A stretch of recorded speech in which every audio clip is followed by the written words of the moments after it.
করিস না, তুই কিন্তু বিবাহ করিস না। আমার নবী কেন কথাটা বলছে আমির মুআবিয়া বুঝতে পারে নাই, কারণ কি আমার নবীজি রে আমার আল্লাহ জানাইছে ইনার ঔরসজাত সন্তান হবে এজিদ, কারণ এজিদ হবে আমার নবীর আহলে বায়াতের একমাত্র। আমার বাবারা বন্ধুরা, গোর বিরোধী ইমাম হাসান এবং হুসাইন রে পথের কাটা মনে কইরা দূরে সরাইয়া দিবে আমার নবী আগের থেকে জানে।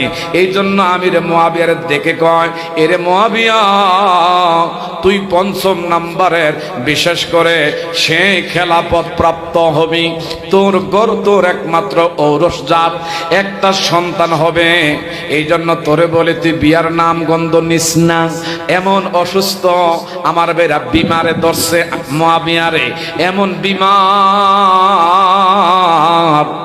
হঠাৎ করে এলাকার লোকজনেরা ডাক্তারের কাছে গেলে ডাক্তাররে কয়, এই যে রোগ আপনার, এটা বিয়া না করলে এই রোগ আপনার মুক্তি হবে না।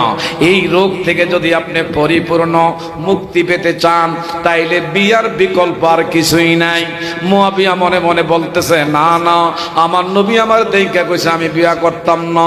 কয় বিয়া করার কথা নবীজি নিষেধ করছে, কিন্তু রোগ থেকে আপনি মুক্তি তো পাইতেন না বিয়া না করলে।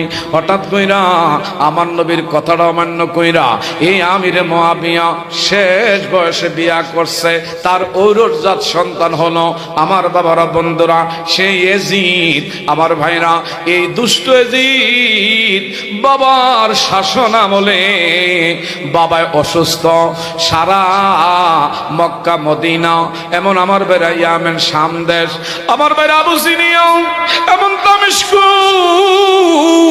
সমস্ত আরবি রাষ্ট্রগুলো সবাই চাইছে আমির মুআবিয়ার পরে খেলাফত প্রাপ্ত যদি হয় তাইলে নবীর দৌহিত্র নাতি ইমাম হুসাইন হবে।